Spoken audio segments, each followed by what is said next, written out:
और बड़ी खबर आपको बता दूं, शोपियां में, जम्मू कश्मीर के शोपियां में बीजेपी कैंडिडेट के आगे चलने की खबर आ रही है। तो हो सकता है कश्मीर रीजन में पहली बार बीजेपी का खाता खुल जाए और वहां पर बीजेपी के जावेद अहमद कादरी अब आगे हो गए शोपियां में। शोपियां जहां आपने कई बार जो खबरें सुनी वो आतंकवाद से जुड़ी हुई सुनी, इसको आतंकवाद में से प्रभावित बड़े इलाकों में माना गया और वहां पर अब बीजेपी का कैंडिडेट आगे, रविंद्र रैना पीछे चल रहे हैं। ये बताइए अवनीश जी, ये रविंद्र रैना पीछे चल रहे हैं जो कि बीजेपी का एक तरह से फेस है और उनका जम्मू रीजन में पीछे चलना नहीं, सिर्फ रविंद्र रैना नहीं, जम्मू में जिस तरीके से खबरें आ रही थी उसके हिसाब से बीजेपी को निराशा हो सकती और होनी भी चाहिए। जिस तरीके से जब टिकट वितरण हुआ था उस समय जो जम्मू में जो हालत हुई थी वो सब चैनल के माध्यम से जनता ने देखी। एक छोटी सी गलती जो है वो पूरे चुनाव के परिदृश्य को कैसे बदल देती है, ये जम्मू कश्मीर के इलेक्शन से बड़े साफ से देखा जा सकता है। आपको मालूम है कि जब टिकट वितरण हुआ था तो रविंद्र रैना के साथ भी धक्का मुक्की हुई थी, वहाँ पर खुद रविंद्र रैना के साथ हुई थी और वहाँ पर जो किस लंबे समय से जो बीजेपी के लिए काम कर रहे थे, जिन्होंने संघर्ष किया सड़क पर, अगर उनको नहीं मिलती तो एक सिर्फ वो उसके विद्रोह से नहीं, जनता के मन में आता है कि एक गलत आदमी को हम नहीं देंगे वोट। तो ये एक बहुत बड़ा सबक है, एक बात। दूसरी बात सुशांत जी, एक बात बड़ी आपको समझनी चाहिए। आपने अभी कहा था कि गारंटियां थी कांग्रेस की, लेकिन गारंटियों के बाद साथ में लगा हुआ राज्य है हिमाचल, वहाँ की गारंटी का क्या हुआ? कर्नाटक में पिछले एक साल में 1200 किसानों ने आत्महत्या की है। और किसानों की बात अगर वो पार्टी करे तो पहले जवाब इस बात का देना कि जहाँ कर्नाटक में आपकी सरकार है, एक साल में 1200 किसानों ने आत्महत्या क्यों की? आते ही हिमाचल में वैट क्यों बढ़ा दिया गया पेट्रोलियम प्रोडक्ट्स पर? इस बात का लगता है कि बीजेपी बहुत ज़्यादा इसको मुद्दा नहीं बना पाती, अभी भी मैं कह रहा हूँ। लेकिन एक बार ये आंकड़े दर्शकों के लिए रख देते हैं। जम्मू कश्मीर में अगर हम रीजन वाइज देखें तो रीजन वाइज ये दिखता है कि बीजेपी जम्मू रीजन में अच्छा परफॉर्म कर रही है। 27 सीटों पर बीजेपी जम्मू रीजन में आगे है, नेशनल कॉन्फ्रेंस गठबंधन 11 पर, अन्य 5। लेकिन कश्मीर रीजन में नेशनल कॉन्फ्रेंस गठबंधन ने सुपड़ा साफ किया है। 36 सीटों पर नेशनल कॉन्फ्रेंस गठबंधन आगे है, 1 पर बीजेपी आगे है, 4 पर पीडीपी आगे है और अन्य जो है वहां पर 6 सीटों पर आगे दिख रहे हैं। अवधेश जी, एक प्रश्न तो ये उठेगा कि जो अब्दुल्ला परिवार अपनी सीट भी लोकसभा में नहीं बचा पा रहा, वो अचानक विधानसभा में अगर ये रिकवरी कर रहा है, स्पेशली कश्मीर रीजन में, तो ये क्या कहता है? और अगर कश्मीर में इतना काम बीजेपी ने किया फिर भी कश्मीर में रीजन में वोट नहीं पड़ रहा है, तो ये क्या कहता है? नहीं, कश्मीर में तो 18 सीट पर भाजपा लड़ ही रही थी। पहली बात, आखिर कश्मीर के लोगों को राजनीति में पॉलिटिकल पार्टी के रूप में विकल्प कहाँ मिला था? आम आदमी भी जो वहां से पढ़े लिखे थे, एक्टिविस्ट थे, वो सब कह रहे थे कि बीजेपी ने विकास के काम किए, लेकिन वोट उसको नहीं मिलेगा क्योंकि उसका पॉलिटिकल बेस नहीं है।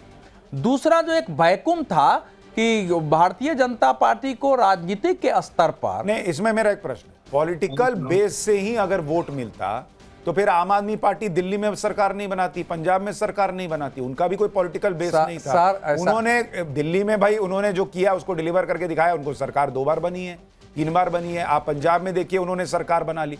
तो बीजेपी को मुसलमान वोट नहीं देगा, क्या ये फैक्टर है? ये तो बिल्कुल फैक्टर है। मुसलमान चाहे तो कलेजा काट दे। नहीं, जम्मू में भी जो आरक्षित सीट। बहुत बड़ी खबर, हरियाणा के रुझानों में बीजेपी को बढ़त मिल गई है।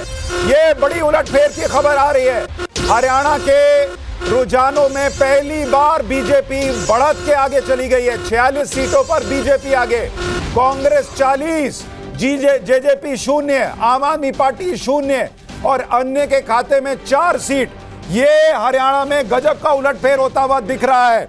अवधेश जी, आप बताइए जरा, आप लोगों का छोटा छोटा आकलन, बीजेपी बहुमत के पार हरियाणा में रुझानों में? नहीं, कांग्रेस तो कई साइट में पहले बहुमत से नीचे आ गई। खरगोश 100 तो नहीं गया है रास्ते में? 40-42 खरगोश 100 गया है सर। नहीं, देखिए, कांग्रेस का पिछले 10 मिनट में वोट परसेंट से 2 पॉइंट घट गया है और बीजेपी का 0.27% जो है वोट बढ़ा है ये पिछले 10 मिनट के अंदर। बहुत सारी सीटें मैं देख रहा हूं। एक बार अनिल विज कुछ कह रहे हैं, सुन लेते हैं, फिर मैं आपके पास लौटता हूं।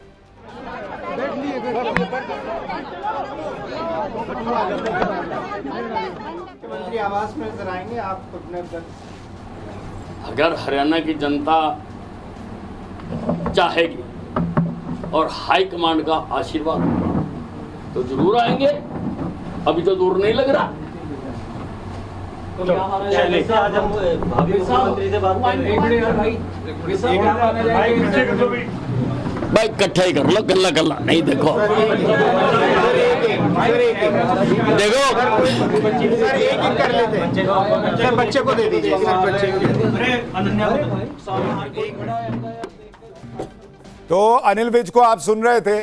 और चुनावों में जब रिजल्ट आते हैं तो ये बड़ा दिलचस्प होता है, कभी किसके चेहरे पे मुस्कान रहेगी, किसका चेहरा उतर जाएगा, कौन जो है वो सरकार बनाने की बातें करेगा नहीं करेगा, ये बड़ा इंटरेस्टिंग रहता है क्योंकि ईवीएम में बड़ी तेजी से आंकड़े बदलते हैं। अब चूंकि बीजेपी 47, कांग्रेस 39 हो गई है, बीजेपी 47 हरियाणा के अंदर। तो मैं देख रहा हूं कि घनेंद्र भारद्वाज जी आम आदमी पार्टी के बहुत देर से मुस्कुरा रहे थे। घनेंद्र भाई ये क्या हो रहा है? नहीं सुनिए, इतना जो मुस्कुरा रहे हो, क्या गम है जो छिपा रहे हो, बस इतना ही बोलना है उनके बारे में। घनेंद्र भाई ये एक आपका डबल दोहरा गम है ना, आम आदमी पार्टी 0 और बीजेपी 47।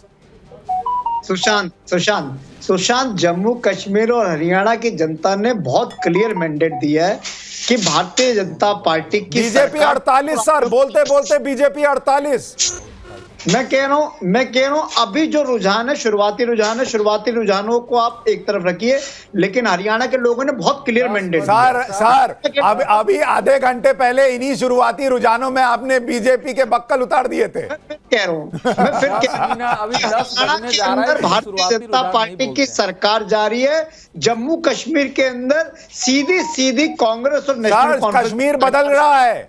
कश्मीर में नेशनल कॉन्फ्रेंस घटना शुरू, कांग्रेस और नेशनल कॉन्फ्रेंस 46 पर आ गए हैं, बीजेपी 32 हो गई है। हरियाणा में बीजेपी 47, कांग्रेस 38।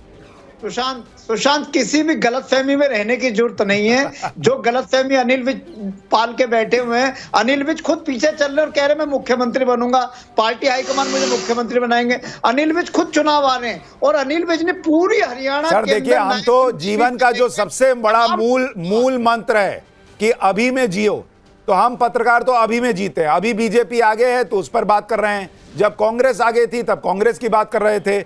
शीला जी, माफ कीजिएगा, गीता भट्ट जी, गीता जी आपको लग रहा है हरियाणा में बीजेपी वापसी कर रही है फिर सत्ता में, या ये आंकड़े फिर पलट जाएंगे जैसे सुबह पलटे? श्याम जी, मुझे छत्तीसगढ़ का 2023 का जो चुनाव था वो ध्यान में आ रहा है। उसमें भी जब पोस्टल बैलेट खुले थे और जो शुरुआती दौर में जो ईवीएम काउंटिंग शुरू हुई थी तो उस समय कांग्रेस बड़ी हुई दिखाई दे रही थी, परंतु 11 बजे के बाद बिल्कुल उलट हो गया था और उसके बाद किस तरह से भाजपा की वहां प्रचंड जीत हुई वो हमने देखा। तो अभी तो कहना मुश्किल है, लेकिन ये बात पक्की है कि जिस तरह से कांग्रेस पार्टी ने ये दावा ठोका था कि हम स्वीप कर रहे हैं, कि बिल्कुल मतलब एक तरफा हो जाएगा, वो ऐसा होता कहीं से दिखाई नहीं दे रहा। और जब 40% के करीब अगर वोटिंग जो बैलेट काउंटिंग हो जाएगी तो उसमें पिक्चर जो है बिल्कुल साफ हो जाएगी।